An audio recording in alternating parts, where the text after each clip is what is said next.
Akhirnya tuan-tuan, pada malam 29 Mei, bila datang yang kumpulan Al-Fatih, berlaku gerhana bulan.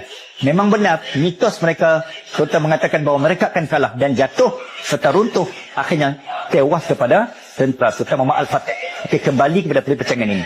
Yahudi percaya, tuan-tuan, sallallahu alaihi Muhammad, dalam kitab Taurat lama, ni mitos Yahudi. Mereka hanya mampu berkuasa, dalam kitab mereka, berkuasa dalam ke atas Israel ataupun Palestin hari ini, hanya selama 76 tahun. Okey, tuan-tuan cek.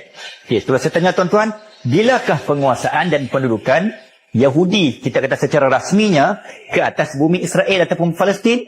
Jawapannya? Ya, saya yakin tuan-tuan mampu menjawab.